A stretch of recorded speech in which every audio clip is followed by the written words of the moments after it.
Hello दोस्तों, नमस्कार। Way of maths channel में आपका फिर से स्वागत है। मैं हूं एम के गुजर। आज शुरू कर रहे हैं 10वीं की गणित की प्रश्नावली 6। और प्रश्नावली 6 में त्रिभुज दे रखा है। प्रश्नावली 6 में त्रिभुज दे रखा है। इसकी शुरुआत कर रहे हैं आज पहली प्रश्नावली से। पिछले जो पढ़ाई है उनका लिंक मैंने डिस्क्रिप्शन में दे रखा है। पूरी प्रश्नावली हल करवा चुके हैं, वो आप डिस्क्रिप्शन से देखें। आज शुरू कर रहे हैं प्रश्नावली 6, देखेंगे। प्रश्नावली 6 में 10वीं की जो प्रश्नावली है छठी, उसको वो है त्रिभुज की प्रश्नावली। किसकी है? त्रिभुज की प्रश्नावली है। और त्रिभुज की प्रश्नावली हम हल कर रहे हैं, देखेंगे। पहले सबसे पहले हमको होना चाहिए कि त्रिभुज क्या है। प्रश्नावली शुरू करने से पहले हमको ये पता होना चाहिए कि ये त्रिभुज है क्या। त्रिभुज क्या है मैं आपको बता दूं। त्रिभुज क्या है, देखो परिभाषा तो ये है त्रिभुज की, तीन रेखाखंडों से घिरी हुई बंद आकृति को त्रिभुज कहते हैं। तीन रेखाखंडों से, देखो, एक रेखाखंड ये हो गया, दूसरा रेखाखंड ये हो गया, और तीसरा रेखाखंड ये हो गया। तीन रेखाखंडों से, सबसे प्राथमिक परिभाषा यही है कि तीन रेखाखंडों से घिरी हुई बंद आकृति को त्रिभुज कहते हैं। अब त्रिभुज कितने प्रकार के होते हैं, कैसे होते हैं, क्या है, ये मैंने लिंक दे रखा है डिस्क्रिप्शन में। वो त्रिभुज वाले मैटर में जाकर के देखेंगे। मैंने एक वीडियो भी बना रखा है, पूरा कंप्लीट त्रिभुज क्लियर करवा रखा है। उसमें परिभाषा से लेकर के क्षेत्रफल परिमाप तक का, ठीक है, वो आप उधर से देखना। अब हम जो आज 10वीं में जो मैटर है उसके ऊपर चलते हैं। इस प्रश्नावली में दो शब्द होते हैं, दो शब्द हैं इस प्रश्नावली में। एक शब्द है सर्वांग समता, एक शब्द तो है सर्वांग सम, और दूसरा है समरूप। नाम से ही प्रतीत हो रहा है, नाम से ही प्रतीत हो रहा है। सर्वांग सम और समरूप, हिंदी तो आप जानते ही हैं। सर्वांग सम, समरूप, इनका हिंदी अर्थ, जैसा हिंदी अर्थ है इनका वैसा ही इनका काम है।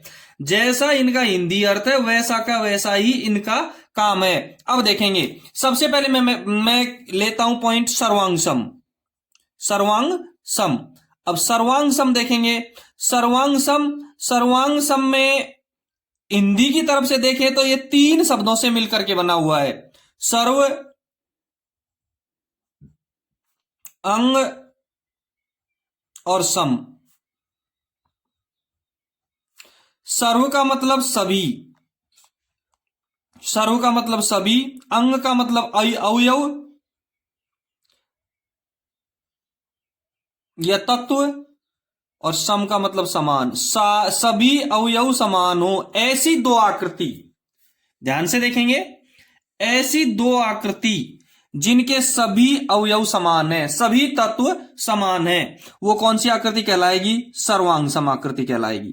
कौन सी आकृति कहलाएगी? वो सर्वांग सम आकृति कहलाएगी। ऐसी आकृति जिसके सभी अवयव समान हो, सभी तत्व समान हो, सभी विशेषताएं समान हो, कौन सी आकृति कहलाएगी? सर्वांग सम आकृति कहलाएगी। कौन सी? सर्वांग सम आकृति कहलाएगी। और आपकी इस गणित की किताब में साफ लिखा हुआ है कि दो त्रिभुज सर्वांग सम तब कहे जाएंगे, मैं त्रिभुज की बात नहीं कर रहा हूं, मैं ये परिभाषा तो सब बहुभुजों के लिए है, ये परिभाषा सब बहुभुजों के लिए। लेकिन आपकी जो किताब में दे रखा है वो है कि दो सर्वांग सम, दो त्रिभुज सर्वांग सम तब कहे जाते हैं। स्क्रीन पे देखना, स्पष्ट लिखा है कि दो त्रिभुज सर्वांग सम तब कहे जाते हैं जब उनके आकार समान आकार तथा समान आमाप हों। किताब में साफ लिखा हुआ है कि दो त्रिभुज सर्वांग सम तब कहे जाएंगे, ये त्रिभुज है, एक त्रिभुज दूसरा, जब उनके आकार समान हो। आकार समान हो, देखो मैं बना रहा हूं त्रिभुज, एक तो ये त्रिभुज है और एक ये त्रिभुज है। दोनों त्रिभुज हैं ए बी और सी, पी क्यू और आर। ये दोनों त्रिभुज सर्वांगसम जब कहे जाएंगे जब इनका आकार तथा आमाप समान हो। आकार, आकार को आप कह सकते हो साइज, आकार को साइज कह सकते हो। दूसरा आमाप, आकार को तो हम कहेंगे शेप, आकार को शेप कहेंगे, साइज को आमाप यानी कि नाप तोल। आकार यानी कि शेप उनका समान हो और अमाप यानी उनकी साइज समान हो।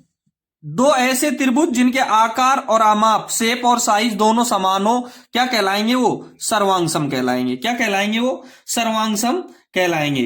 अब देखो मैं आपको दूसरी चीज बता दूं, जैसे दो त्रिभुज हैं, मैं एक क्लियर बता देता हूं। दो ऐसे त्रिभुज जिनका आकार समान हो और साइज समान हो, शेप और साइज दोनों समान हो, आकार समान हो और आमाप समान हो, कौन क्या कहलाएंगे? सर्वांगसम कहलाएंगे। दूसरी चीज, दो व्रत हैं समान त्रिज्या वाले दो व्रत। कैसे व्रत? समान त्रिज्या वाले दो व्रत।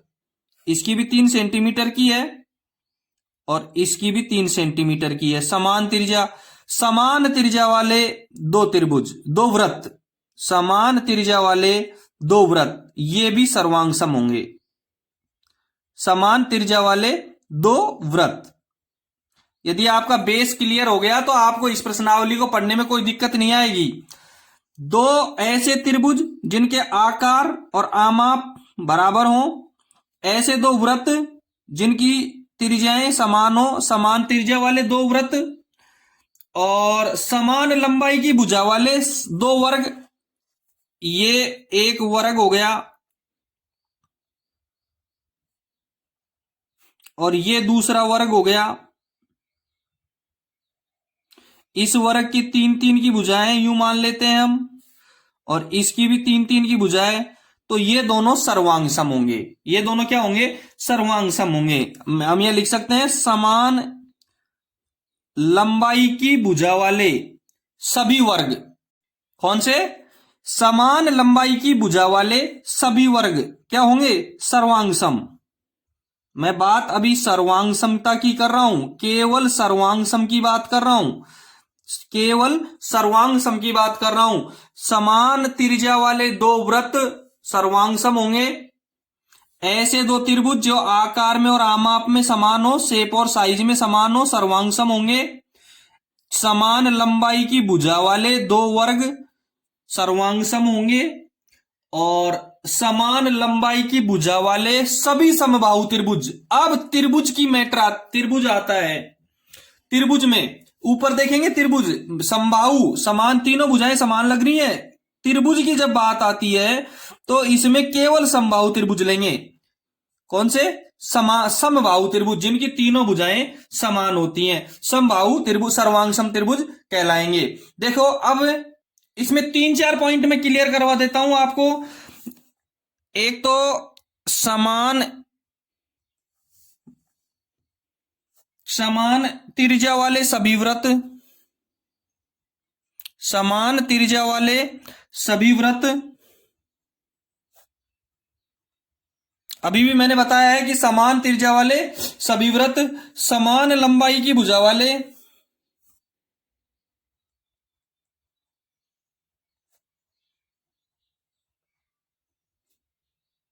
समान लंबाई की भुजा वाले सभी वर्ग, समान त्रिज्या वाले सभी व्रत जिनकी त्रिज्या समान हो, समान लंबाई की भुजा वाले सभी वर्ग, समान लंबाई की भुजा वाले सभी वर्ग, और समान लंबाई की भुजा वाले सभी समबाहु त्रिभुज। समान लंबाई की भुजा वाले सभी समबाहु त्रिभुज 3 बिंदु हैं। समान त्रिज्या वाले सभी व्रत, समान लंबाई की भुजा वाले सभी वर्ग, समान लंबाई की भुजा वाले सभी समबाहु त्रिभुज सर्वांगसम होंगे। तीनों क्या होंगे? ये सर्वांगसम होंगे। ये आपको याद करना है, ये बहुत इंपॉर्टेंट है। यदि आपको ये समझ में आ गया तो आपको कोई दिक्कत नहीं है, सर्वांग समता समझ में आ गई। ठीक है, सर्वांगसम होते हैं समान त्रिज्या वाले सभी व्रत, समान लंबाई की भुजा वाले सभी वर्ग, समान लंबाई की भुजा वाले सभी समबाहु त्रिभुज। ठीक है, अब देखेंगे एक दूसरा बिंदु है समरूप। समरूप और समरूप शब्द, जो समरूप शब्द है वो शकल से ही दिख रहा है। हम इसको हिंदी में देखेंगे सम प्लस रूप।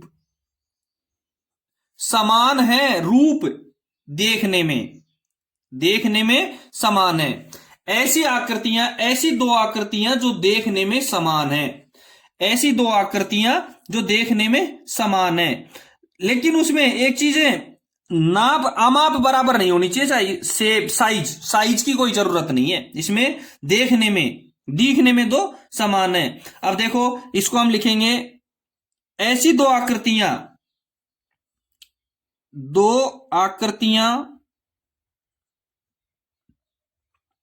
ऐसी दो आकृतियां जिनके आकार समान हो, ऐसी दो आकृतियां जिनके आकार समान हो परंतु समान आमाप साइज होना आवश्यक नहीं है। आकार उनके चेहरे एक जैसे हो, समरूप कहलाती है। ऐसी दो आकृतियां जिनके आकार समान हो परंतु आमाप होना आवश्यक नहीं है, आमाप समान होना आवश्यक नहीं है, समरूप कहलाती हैं। अब देखेंगे कैसे समरूप कहलाती हैं। ये त्रिभुज है और ये त्रिभुज है, छोटी बड़ी है लेकिन समरूप हैं। ये आकृतियां दोनों छोटी बड़ी हैं लेकिन समरूप हैं। दोनों आकृतियां क्या है, समरूप हैं। ये वृत्त है और एक ये वृत्त है, ये बड़ा है ये छोटा है, लेकिन दोनों क्या है, समरूप हैं। दोनों क्या है, समरूप हैं। अब आपकी समझ में आ गया होगा, नाप की जरूरी है नहीं है, माप इसकी साइज इसकी जरूरी नहीं है कि कितनी है, बराबर हो या नहीं हो, और लेकिन शक्ल एक जैसी होनी चाहिए, उनका चेहरा एक जैसा होना चाहिए, वो दिखने में आपको एक जैसे लगे। क्या कहलाती हैं, समरूप, सिमिलर, समरूप कहलाती हैं। अब देखेंगे एक चीज और बता दूं मैं आपको कि समरूप जो सर्वांग सम आकृतियां हैं, जो सर्वांग सम आकृतियां हैं, सर्वांग सम पूरी आकृति समरूप होती हैं। सर्वांग सम आकृतियां समरूप होती हैं, कंपलसरी है। जो आकृति समरूप है सर्वांग सम में, वो समरूप जरूरी होगी, वो समरूप जरूरी होगी। मैं लिख देता हूं इसमें कि सभी सर्वांग सम आकृतियां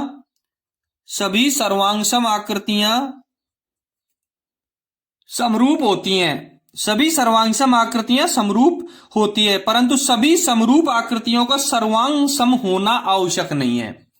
बहुत इंपॉर्टेंट कथन है कि सभी सर्वांग सम आकृतियां समरूप होती हैं। जो आकृतियां सर्वांग सम है वो सारी आकृतियां क्या होती हैं, समरूप होती हैं। लेकिन सभी समरूप आकृतियों का सर्वांग सम होना आवश्यक नहीं है, क्योंकि छोटी बड़ी आकृतियां हैं, समरूप आकृतियां छोटी बड़ी हैं, सर्वांग सम पूरी आकृतियां सर्वांग सम, सारे अंग समान नहीं होते।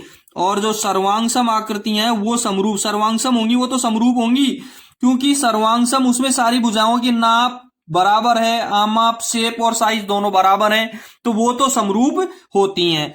अब समरूप का चिन्ह मैं बता देता हूं आपको। समरूप का चिन्ह कौन सा होता है, समरूप का चिन्ह होता है ये आपको समरूप का चिन्ह है। समरूप का चिन्ह, हाँ ये समरूपता का, ये सर्वांग सम का चिन्ह है। ये किसका चिन्ह है, सर्वांग सम का है। ये सर्वांग सम का चिन्ह है। और समरूप का चिन्ह केवल ऊपर का ये बिंदु है, ये समरूप का चिन्ह है और ये चिन्ह है वो सर्वांग सम का चिन्ह है। ये समरूप का चिन्ह है और ये सर्वांग सम का चिन्ह है। ठीक है, समरूप का ये हो गया, सर्वांग सम का ये हो गया। मैं आपको एक चित्र बना करके बता देता हूं आपको। देखो ये एक गोला है और हम इस गोले को यूं मानते हैं कि ये गोले के अंदर जो संख्याएं हैं वो सर्वांग सम, जो समरूप हैं। ये गोले के अंदर जो संख्याएं, जो भी आकृति है वो समरूप हैं। अब इसके अंदर आपको ये समरूप है, ये सर्वांग सम है, ये सर्वांग सम है। ये क्या है, सर्वांग सम। इसका मतलब हो गया कि जो सर्वांग सम आकृतियां हैं वो सारी क्या है, समरूप आकृतियां हैं। वो सारी क्या है, समरूप आकृतियां हैं। और जो समरूप आकृतियां हैं उनमें से कुछ तो सर्वांग सम हो सकती हैं और कुछ सर्वांग सम नहीं हो सकती हैं। सर्वांग सम जो आकृतियां हैं वो पूरी आकृतियां समरूप होती हैं। सर्वांग सम आकृतियां पूरी क्या होती हैं, समरूप होती हैं। लेकिन जो समरूप आकृतियां हैं उनका जरूरी नहीं कि वो पूरी आकृतियां सर्वांग सम हो। ठीक है, ये समझ में आ गया है। अब देखेंगे कुछ उदाहरण लेते हैं। अब हम आ जाते हैं केवल समरूप के ऊपर आते हैं। सर्वांग सम हमारा यही मैटर खत्म करते हैं। अब आते हैं समरूप पर, क्योंकि हमारी प्रश्नावली है छठी प्रश्नावली, वो समरूप की प्रश्नावली है। समरूप पर आते हैं, देखेंगे किताब में भी एक चीज एक पॉइंट पर लिखा हुआ है। किताब में देखो, स्क्रीन पे देख, दो भुजाओं की समान संख्या वाले दो बहुभुज समरूप होते हैं। किताब में देखो स्क्रीन पर, भुजाओं की समान संख्या वाले दो बहुभुज समरूप होते हैं यदि उनके संगत कोण बराबर हों, यदि उनके संगत कोण बराबर हों तथा इनकी संगत भुजाएं एक ही अनुपात में हों, यानी समानुपाती हों। भुजाओं की समान संख्या वाले दो बहुभुज समरूप होते हैं यदि उनके संगत कोण बराबर हों तथा इनकी संगत भुजाएं एक ही अनुपात में हो, यानी समानुपाती हो। देखेंगे ये दो त्रिभुज दे रखे हैं आपको, ठीक है। इन चतुर्भुज हैं, ये दोनों चतुर्भुजों में अब मैंने अभी देखा था, आपने उसमें लिखा हुआ है कि दो बहुभुज समरूप होते हैं, उनके संगत कोण बराबर हो। ये आकृति को हम लिख सकते हैं ABCD, इसको लिखेंगे PQR, ठीक है। इनमें देखेंगे संगत कोण बराबर हो। दो आकृतियां जब ही समरूप होती हैं, ये दोनों आकृतियां जब ही समरूप होंगी, कब समरूप होंगी? जब उनके संगत कोण बराबर हो। क्या बराबर होने चाहिए? संगत कोण, संगत कोण बराबर हो। देखो इसमें कोण A कितने डिग्री का है? 105। इसमें P कितने डिग्री का है? 105। इसमें B 100 डिग्री का, इसमें Q 100 डिग्री का, इसमें C 70 डिग्री, इसमें R 70 डिग्री का, ठीक है। इसमें D 85 डिग्री का, इसमें S 85 डिग्री का। कोण बराबर है, हमारा समरूपता का एक अवयव बराबर हो गया, एक अवयव कंप्लीट है। समरूपता का एक अवयव कंप्लीट है हमारा। दूसरा अवयव है संगत भुजाएं एक ही अनुपात में हो। संगत भुजाएं एक ही अनुपात में हो, समानुपाती। संगत भुजाएं एक ही अनुपात में हो, यानी समानुपाती हो। देखो AB कितने की है? 1.5 की। PQ कितने की है? 3 की। AB कितने की? 1.5 की, यानी AB का और PQ का अनुपात निकाल लो। AB 1.5 की, PQ 3 की, कट गए। 1.5 का 3 में भाग दिया, 1.2। कितना प्राप्त हो गया? AB और PQ में कितना अनुपात है? 1/2 का। BC में और QR में, BC और QR, BC 2.5 की, QR 5 की, 2.5 का भाग 5 में देंगे, 1/2। मैं बता रहा हूं, वो समझ में आ रहा है। संगत कोण हमने देख लिए, 105, 100, 105, 100, 85 और 70, 85 और 70। दूसरा एक बिंदु कंप्लीट है हमारा। दूसरा बिंदु है संगत भुजाएं एक ही अनुपात में हो। AB में और PQ में जो अनुपात है वही अनुपात BC में और QR में हो गया। तीसरा CD में और RS में, तीसरा अनुपात हम ज्ञात करेंगे CD में और RS में। ये CD अनुपात RS, CD 2.4 की और RS 4.8 की, 24 दूने 48, 1/2, वही अनुपात आ गया। तीनों संगत भुजाओं में समान अनुपात है, तो चौथी संगत भुजा का भी समान अनुपात होगा। चारों कोण बराबर है, 3 भुजाएं समान अनुपात में है, तो चौथी भुजा स्वतः ही समान अनुपात में प्राप्त होगी। लिखेंगे अतः ABCD समरूप, ABCD समरूप PQRS, ABCD समरूप PQRS। ये शायद समझ में आ गया होगा। सेम इसी तरीके से दूसरा चित्र लेते हैं। दूसरे चित्र में मैंने एक वर्ग बनाया और एक आयत बनाया है। एक क्या बनाया है? ये वर्ग है और ये आयत है, ठीक है। इसको सेम PQRS लिखेंगे, वो ABCD लिख दो। ये ABCD हो गया, ये PQRS हो गया, ठीक है। अब आयत और वर्ग की परिभाषा सब लोग जानते ही हैं। इसकी भुजा 3 की, 3 की, 3 की और 3 की। इसकी भुजा ये भुजा 3 की, ये भुजा 3 की, लेकिन ये 3.5 और ये 3.5 कर देते हैं। ये दो चित्र हो गए, पिछले चित्र की तरह सेम दो चित्र हो गए। अब इनमें देखेंगे, आयत है, ये वर्ग मैंने लिख भी दिया, तो दो अवयव चाहिए हमको। एक तो हमको चाहिए सबसे पहले कोण, संगत कोण बराबर होना चाहिए। अब इसमें संगत कोण बराबर है या नहीं है? ये तो है, क्योंकि ये वर्ग है, ये आयत है, सारे कोण 90-90 डिग्री के हैं, ये सब समकोण है। आयत और वर्ग के सभी चारों कोण समकोण होते हैं, तो समकोण तो है, संगत कोण बराबर हो गए दोनों आकृतियों में। दोनों आकृतियों के संगत कोण क्या हो गए? बराबर हो गए। दूसरा हमारा अवयव है संगत भुजाएं समानुपाती हो। दूसरा अवयव है हमारा संगत कोण समानुपाती हो।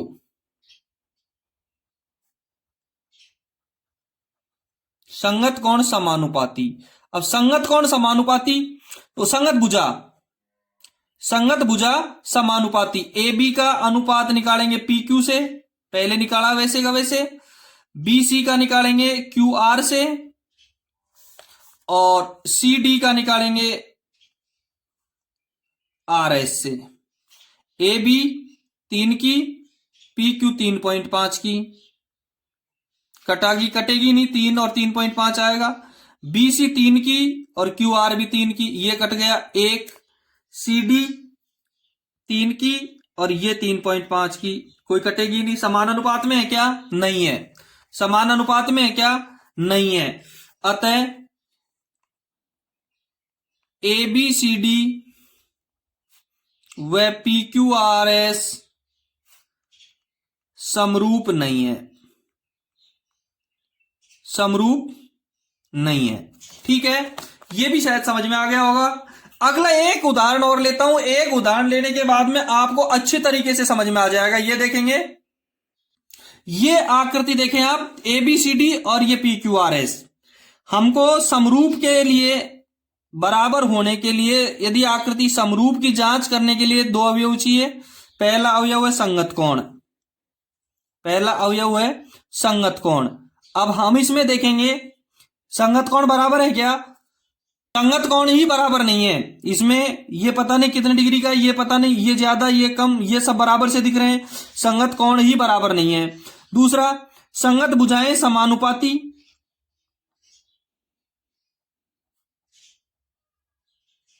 ऊपर वाली आकृति में संगत कोण समान थे, लेकिन संगत भुजा समानुपाती नहीं थी। ए बी अनुपात पी क्यू, ए बी 2.1 की, पी क्यू 4.2 की। B C Q R, B C 2.1 की, क्यू आर 4.2 की। 21 दूनी 42, 1/2, 1/2, शायद लग रहा है सब में 1/2 प्राप्त होगा। तो संगत कोण समान नहीं है, संगत भुजा समानुपाती है। एक भी अवयव कम हो गया तो हमारी दोनों आकृतियां समरूप नहीं होंगी। एक भी अवयव कम हो गया तो हमारी दोनों आकृतियां समरूप नहीं होंगी। अतः P Q A B C D, P Q R S समरूप नहीं है, समरूप नहीं है। 6.1 इसी के ऊपर टिकी हुई है। अब इसके बाद देखते हैं 6.1 प्रश्नावली। 6.1 प्रश्नावली देखेंगे। वीडियो को लाइक और शेयर करें। अपने चैनल पे नए हैं तो एक बार चैनल को सब्सक्राइब जरूर करें। देखेंगे 6.1 का पहला क्वेश्चन। पहला सवाल है, स्क्रीन पे देखें। कोष्टकों में दिए गए शब्दों में से सही शब्दों का प्रयोग करते हुए रिक्त स्थानों को भरिए। कोष्टकों में दिए गए शब्दों में से सही शब्दों का प्रयोग करते हुए रिक्त स्थानों को भरिए। इसके अंदर 4 क्वेश्चन दिए गए हैं। पहला है, सभी व्रत होते हैं और सर्वांग सम और समरूप में से भरना है। मैंने अभी बताया है आपको, पीछे बताया है कि सभी त्रिभुज, सभी वृत्त कब समान होते हैं? सर्वांग सम होते हैं जब सभी वृत्त की त्रिज्या समान होती है। और समरूप तो होते ही हैं, एक जैसे गोले होते हैं, सारे त्रिवृत्त एक जैसे होते हैं, समरूप होंगे। दूसरा है, सभी वर्ग सर्वांग सम या समरूप, सभी वर्ग दिखने में एक जैसे होते हैं तो समरूप होते हैं। तीसरा, सभी खालिस्तान दे रखा है, त्रिभुज समरूप होते हैं, समद्विबाहु बाहु और समबाहु में से एक लिखना है। चौथे में दे रखा है कि भुजाओं की समान संख्या वाले दो बहुभुज समरूप होते हैं। खूब पढ़ाया है। यदि उनके संगत कोण खालिस्तान हो तथा इनकी संगत भुजाएं एक ही हो, बराबर में से और समानुपाती में से इसमें भरना है। देखेंगे सभी व्रत सर्वांगसम और समरूप। अब देखो व्रत समरूप सर्वांगसम, सर्वांगसम तो कब होते हैं? जब सभी व्रतों की त्रिज्याएं बराबर होती हैं तब तो सर्वांगसम होते हैं, लेकिन त्रिज्या का इसमें कोई उल्लेख नहीं है, इसलिए क्या होंगे? समरूप होंगे। सभी व्रत समरूप होंगे। ये व्रत है और ये व्रत है और ये व्रत है, तीनों व्रत हैं, तीनों के तीनों क्या है? समरूप हैं। तीनों क्या है? समरूप हैं। चाहे वो त्रिज्या बराबर है चाहे नहीं है, सारे समरूप हैं। ठीक है, पहले में समरूप, दूसरा है सभी वर्ग सर्वांगसम या समरूप, सेम वही पोजीशन है। एक ये वर्ग है, एक ये वर्ग है और एक ये वर्ग है, तीनों वर्ग समरूप होंगे। क्या होंगे? समरूप होंगे। क्यों? क्योंकि इनसे माप से कोई मतलब नहीं है, इनकी लंबाई चौड़ाई कितनी भी हो उससे कोई मतलब नहीं, दिखने में एक जैसे दिख रहे हैं, इसलिए इसको क्या कहेंगे? समरूप कहेंगे, न कि सर्वांगसम कहेंगे। सर्वांगसम जब होंगे जब तीनों की भुजाएं बराबर होंगी, तब ही ये सर्वांगसम होंगे। तीसरा देखेंगे, सभी त्रिभुज समरूप होते हैं। कौन से? समद्विबाहु या समबाहु। मैंने खूब बताया है कि सभी त्रिभुज समबाहु त्रिभुज। कौन से त्रिभुज? समबाहु त्रिभुज। अब समबाहु त्रिभुज कैसे?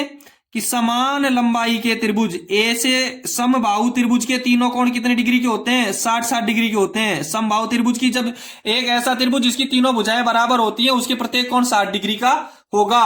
और समद्विबाहु, जैसे समद्विबाहु त्रिभुज है, ये त्रिभुज है, ठीक है, इसकी ये भुजा और ये भुजा बराबर है।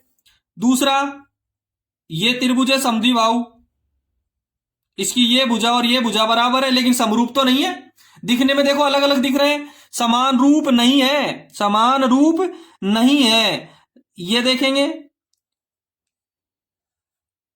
जिसकी ये भुजा और ये भुजा बराबर है, तो कौन सा त्रिभुज समरूप होंगे? समबाहु त्रिभुज। समद्विबाहु त्रिभुज समरूप नहीं होंगे। ठीक है, चौथा क्वेश्चन देखेंगे।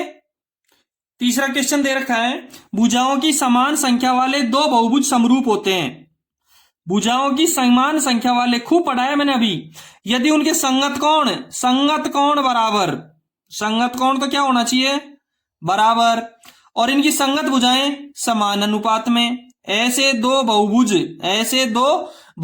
जिनके संगत कोण तो क्या होने चाहिए? बराबर। ऐसे दो बहुभुज जिनके संगत कोण तो क्या होने चाहिए? बराबर होने चाहिए, और संगत भुजाएं समानुपाती होनी चाहिए। संगत भुजाएं समानुपाती होनी चाहिए, वो क्या होते हैं? एक दूसरे में समरूप होते हैं। ठीक है, दूसरा क्वेश्चन देखेंगे इसी प्रश्नावली का।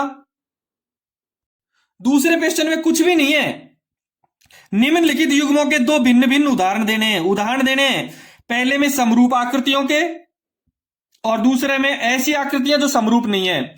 दो आकृति ऐसी बनानी है जो समरूप है, और दो आकृति ऐसी बनानी है जो समरूप नहीं है। देखेंगे समरूप आकृतियां और ऐसी आकृतियां जो समरूप नहीं है। समरूप ऐसी आकृतियां जो समान रूप दिखाई देती हो, नाप की कोई, साइज की कोई जरूरत नहीं है। समरूप देखो, समरूप आकृतियां, ये आकृति और ये आकृति, दो उदाहरण, ये तीसरा उदाहरण और दे देता हूं मैं। क्या है? तीनों समरूप हैं। ये वर्ग, ये वर्ग और ये वर्ग, तीनों क्या है? ये भी समरूप हैं। ठीक है, ऐसी आकृति जो समरूप नहीं है, ये वृत्त और ये वर्ग, दोनों समरूप है क्या? नहीं है। ये त्रिभुज और ये आयत, बताओ समरूप है क्या? नहीं है। ये समरूप आकृतियां हैं, ये समरूप आकृतियां नहीं है। ठीक है, तीसरा क्वेश्चन देखेंगे। तीसरे क्वेश्चन में बताइए कि निम्नलिखित चतुर्भुज समरूप है या नहीं है। स्क्रीन पे देखें, चतुर्भुज है या नहीं है, समरूप है या नहीं है, दोनों चतुर्भुजों में से बताना है। PQRS और ABCD देखेंगे। पहली आकृति में PQRS एक चतुर्भुज है, दूसरी में ABCD एक चतुर्भुज है। ठीक है, लेकिन बताओ भिन्नता क्या दिख रही है? पी क्यू का और ए बी का अनुपात ये 1.5 की है, ये 3 की है, 1:2। क्यू आर का और बी सी का 1.5 और 3, 1.5:3 यानी 1:2 दुगनी है। चारों भुजाएं बराबर है लेकिन कोण समान नहीं है। जबकि भुजाओं की समान संख्या वाले दो बहुभुज समरूप जब होते हैं जब उनके संगत कोण बराबर होते हैं। और उपरोक्त चतुर्भुजों के संगत कोण बराबर नहीं है। क्या नहीं है? संगत कोण बराबर नहीं है। इसमें बराबर नहीं है। अतः पी क्यू आर एस व ए बी सी डी समरूप नहीं है। पी क्यू आर एस व ए बी सी डी समरूप नहीं है। ये इसका हल हो गया।